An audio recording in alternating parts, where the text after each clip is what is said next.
नमस्कार बच्चों, मैं आपकी हिंदी शिक्षिका संगीता कर्माकर आज आपको कक्षा 2 हिंदी पाठ्यपुस्तक संचिका के पाठ 13 प्राकृतिक सुंदरता का खजाना पहाड़ पढ़ाऊंगी। पाठ को पढ़ने से पहले मैं आपको पहाड़ों के बारे में, प्राकृतिक सौंदर्य के बारे में कुछ बताना चाहती हूँ। धरती की गोद में कहीं जल है तो कहीं जंगल, कहीं भूमि है तो कहीं आकाश चूमते पहाड़। शिमला, मसूरी, मनाली आदि सभी पहाड़ी शहर हैं। गर्मियों से बचने के लिए लोग यहाँ मई जून की छुट्टियां बिताने आते हैं। पहाड़ों से होते हुए जब इन शहरों तक पहुँचते हैं तो कई तरह के जंगली फूल पौधे देखने को मिलते हैं। पहाड़ों के बीच से गिरते झरने बहुत सुंदर लगते हैं। इनसे बहती नदियों में नाव चलाना बहुत रोमांचक लगता है। बर्फ से ढके पहाड़ और भी सुंदर लगते हैं। तो बच्चों, आइए अब हम पाठ को पढ़ना शुरू करते हैं। पाठ 13 प्राकृतिक सुंदरता का खजाना पहाड़। प्यारे बच्चों, अगर कभी आपको अवसर मिले तो पहाड़ों पर घूमने अवश्य जाइए। वहाँ की सुंदरता को देखकर आपका मन एकदम प्रसन्न हो जाएगा। आप सब कुछ भुलाकर वहाँ की प्राकृतिक सुंदरता में खो जाएंगे। बच्चों, अगर आपको कभी समय मिले, अवसर मिले तो पहाड़ों पर अवश्य जाना।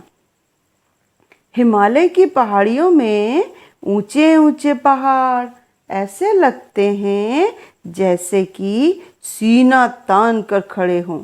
पहाड़ों की चोटी पर जमी सफेद बर्फ सूरज की किरणों से ऐसे झिलमिलाती लगती है जैसे पहाड़ों ने हीरो का मुकुट पहना हो। पहाड़ों पर चीड़ और देवदार के खूबसूरत जंगल भी हवा के साथ झूमते और गाते हैं। पक्षियों का चहचहाना और गाना बहुत ही अच्छा लगता है। झरने बहते हैं तो वे भी अनोखा संगीत पैदा करते हैं। बुरांश के पेड़ हिलते हैं तो लगता है ताल देने के लिए घुंघरू बज रहे हों। पहाड़ों के घुमावदार रास्ते, सीढ़ी नुमा खेत और उन सीढ़ी नुमा खेतों में लहलाती हुई धान और मडुए की फसल एक अनोखा संगीत पैदा करती है।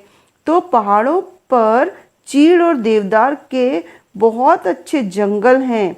हवा के साथ झूमते और गाते हुए पक्षी चहचहाते हैं। उनका गाना भी बहुत अच्छा लगता है। झरने भी बहते हैं और वे भी एक तरह का संगीत पैदा करते हैं। और पेड़ों के हिलने से ऐसा लगता है जैसे घुंघरू बज रहे हों।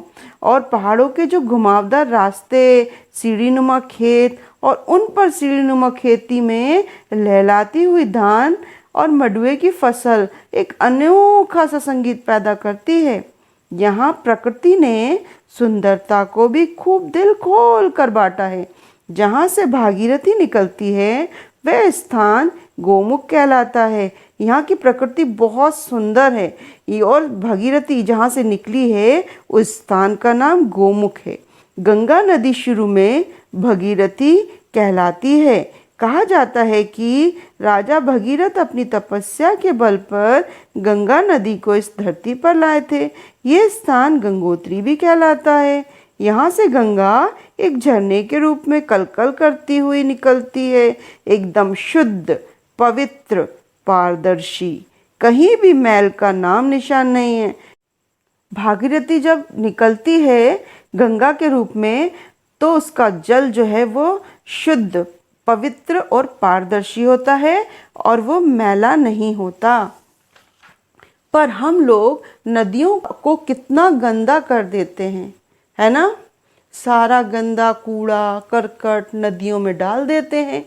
ये बहुत ही गलत बात है। पहाड़ों से बर्फ पिघलकर शुद्ध जल के रूप में हमारे पास आती है, पर हम उसे बार बार गंदा करते जाते हैं। लेकिन आज के बच्चे ज़्यादा समझदार हैं। वे ऐसा कोई काम नहीं करेंगे जिससे नदियाँ गंदी हो। लोग क्या करते हैं, नदियों के पानी को गंदा कर देते हैं, लेकिन आजकल के बच्चे बहुत समझदार हैं, स्मार्ट हैं, तो वो ऐसा कोई काम नहीं करेंगे जिससे कि नदियों का पानी गंदा हो। गंगोत्री और बद्रीनाथ में तो देवालयों की भरमार है। ये पूरा क्षेत्र देवालयों से भरा पड़ा है।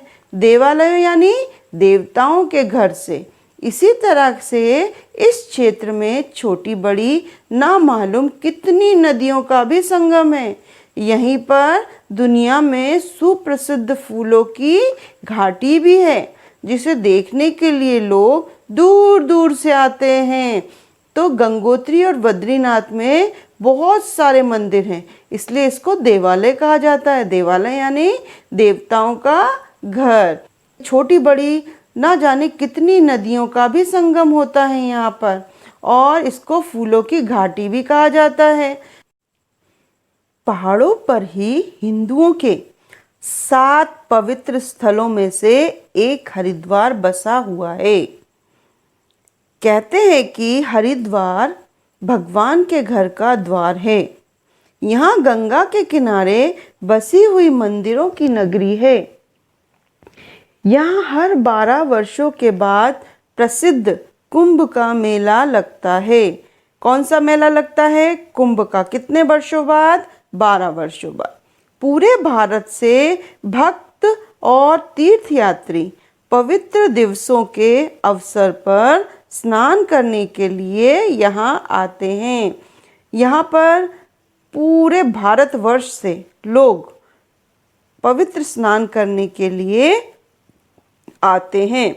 ऐसी मान्यता है कि यहाँ स्नान करने से मोक्ष की प्राप्ति होती है। यहाँ पर स्नान करने से हमारा अच्छा होता है। ठीक है, तो बच्चों आप लोगों ने अभी पढ़ा कौन सा पाठ? प्राकृतिक सुंदरता का खजाना पहाड़। तो बच्चों आप लोग भी पहाड़ पर घूमने ज़रूर जाना, बहुत मज़ा आता है।